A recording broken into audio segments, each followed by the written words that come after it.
Fala aí pessoal, tudo beleza? Aqui quem fala é o Ivan. E aqui é a Ana. E seja muito bem-vindo ao Escritório Sem Gravata, seu podcast sobre gestão e outros assuntos do mundo corporativo. E hoje a gente vai falar um pouquinho sobre verbalização. Esse é o terceiro episódio do podcast.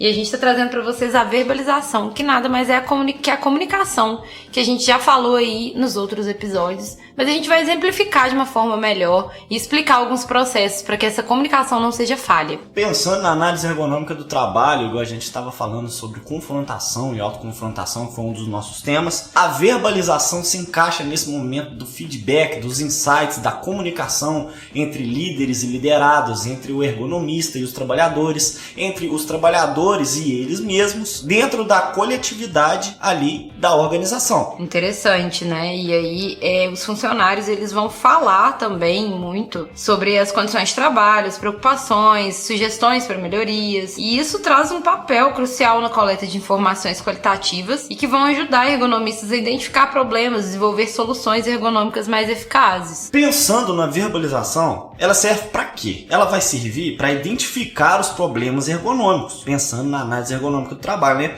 Os trabalhadores, a gente já sabe que eles são uma fonte valiosa de informações sobre os problemas ergonômicos em suas atividades. E ao verbalizar essas experiências, eles podem destacar aspectos desconfortáveis, tarefas repetitivas, movimentos inadequados e posturas ruins, entre outros fatores que contribuem para esse desconforto que causa lesões no trabalho. Além disso tudo, a gente consegue ter uma contextualização das condições de trabalho, né? Através da verbalização, os trabalhadores vão passar a fornecer informações detalhadas sobre as suas condições específicas do seu próprio ambiente de trabalho. A partir desse feedback, que não é somente a respeito deles, não é a respeito somente de reclamações, mas também a respeito das suas ferramentas, equipamentos, né?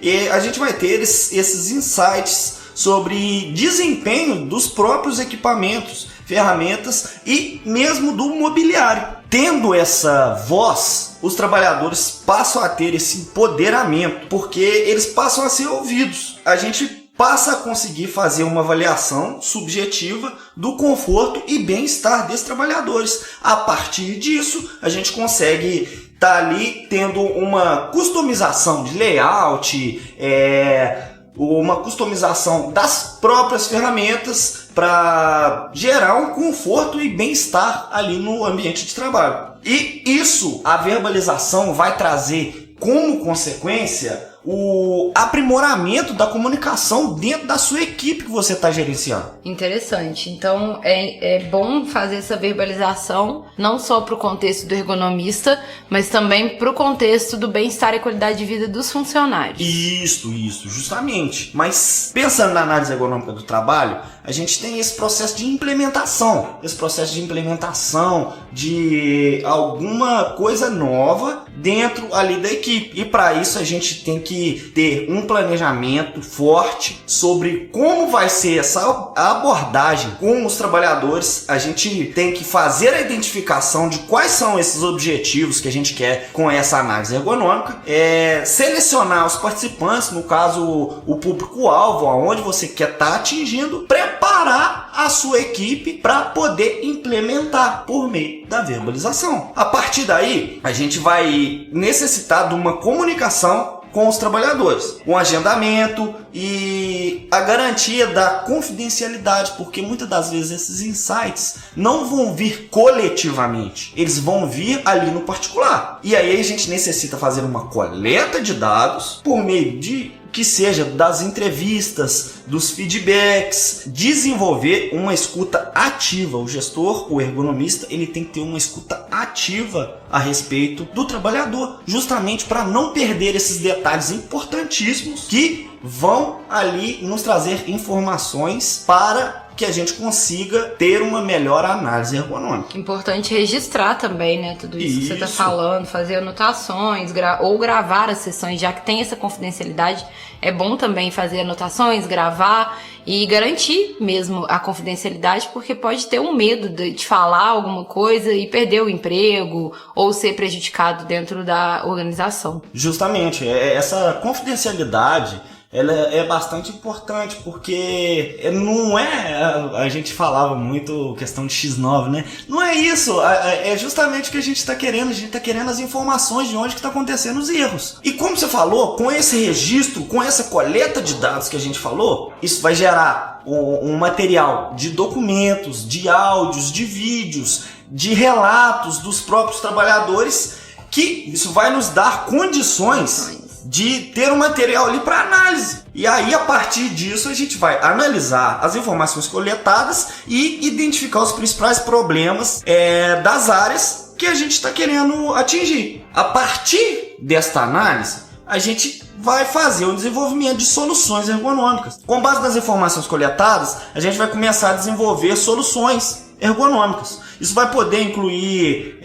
redesenho de postos de trabalho ali no layout, a introdução de equipamentos mais ergonômicos ou a implementação de políticas de segurança no trabalho. É justamente aquela confrontação sobre as regularidades, sobre o que está sendo pedido e as condições do trabalhador, porque muitas das vezes é exigido, é regulamentado, mas não é o que está sendo aplicado e às vezes não tem condições o suficiente para estar atingindo aquele objetivo. É importante, já que está fazendo com que os trabalhadores se envolvam, consultar os trabalhadores durante esse processo aí de implementação de coisas novas, de mudanças, do que foi observado, né? Justamente. Mas esse ponto da consulta, por meio da verbalização, por meio desta comunicação com o trabalhador, ela é feita a partir do planejamento. E com a coleta de dados e a partir do desenvolvimento, já com o feedback verbalizado dos trabalhadores, a gente inicia a implementação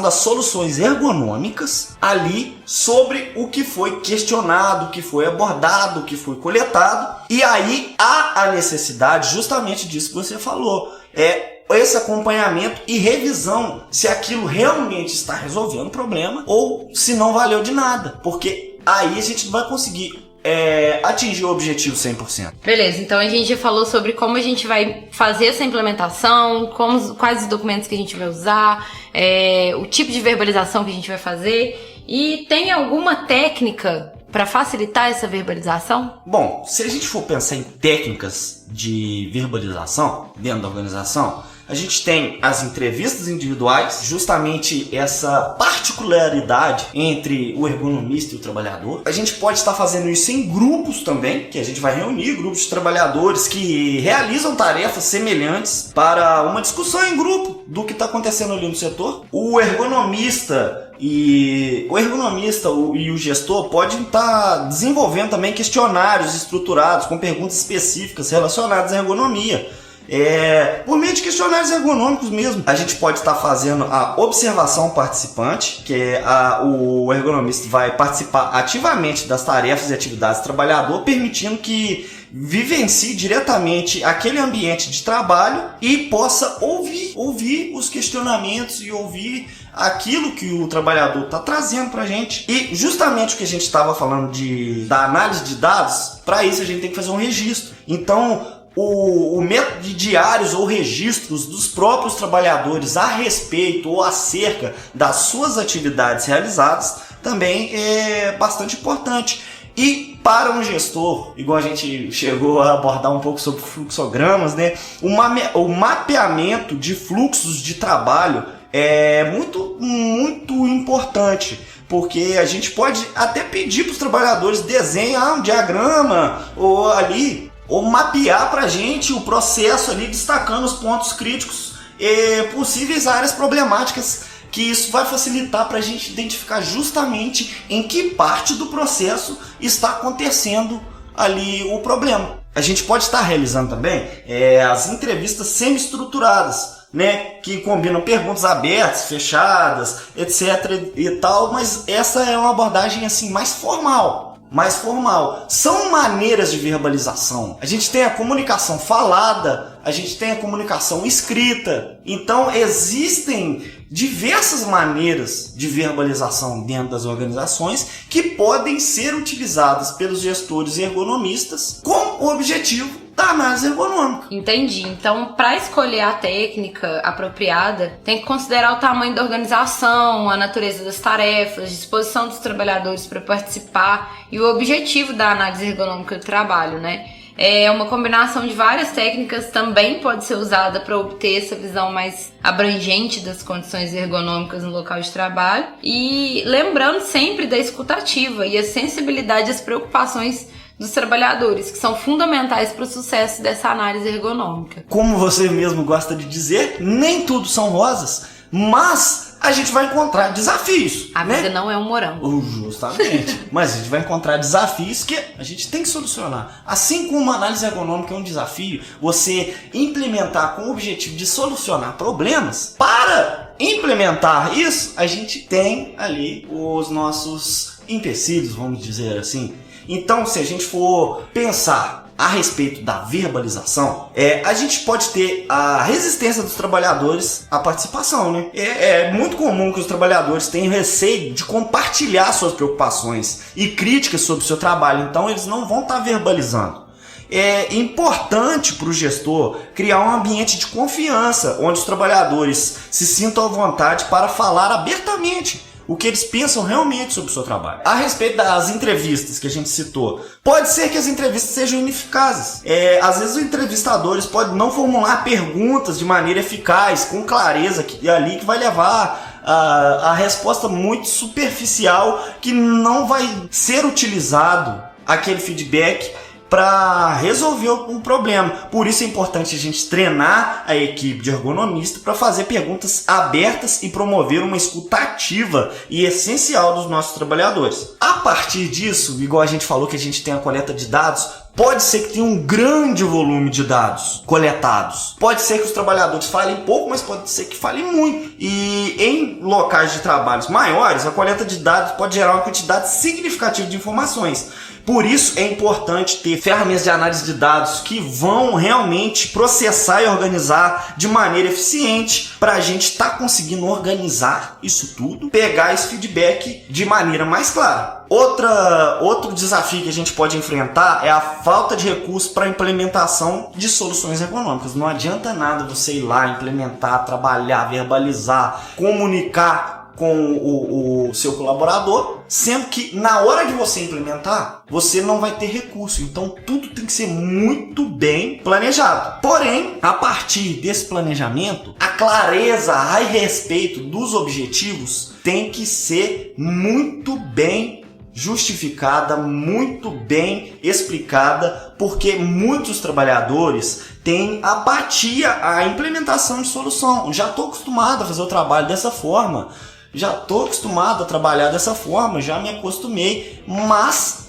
porém, não é assim que funciona, porque aquilo pode estar sendo prejudicial para ele, pode estar levando a lesões futuras e aí constrangimentos, dentre outras coisas que vão comprometer a sua organização. Para isso tudo, é necessário a gente ter uma equipe muito bem treinada e a conscientização coletiva ali é importantíssima. Então, o ergonomista, além de ser observador, comunicador, trabalhador, ele ainda vai ter que ser flexível para poder entender e tentar solucionar todo esse paranauê que surgiu aí. Justamente.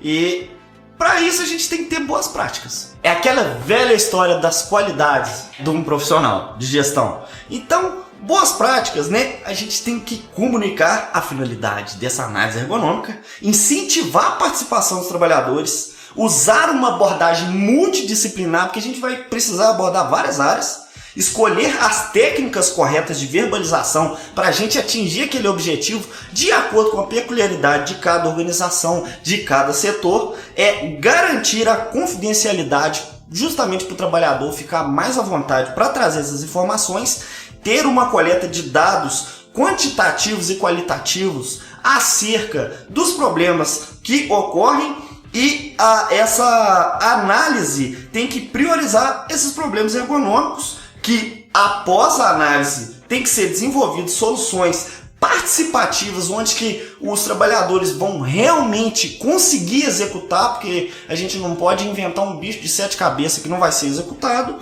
monitorar e avaliar para uma melhoria contínua e educar e conscientizar sempre os trabalhadores, né? A partir disso, a gente registra tudo, comunica os resultados e ficar atento à mudança no ambiente de trabalho. Pode ser que aquilo vai causar algum problema ergonômico e a gente tem que estar atento.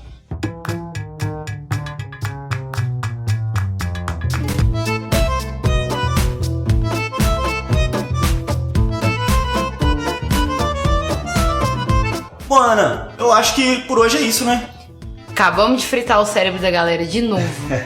Falamos um pouco sobre verbalização aqui. Espero que vocês tenham gostado. Esse foi mais um episódio do nosso podcast Escritório Sem Gravata. Se você gostou, deixe seu like, nos siga nas redes sociais. A gente vai ficando por aqui. Até o próximo episódio e fui!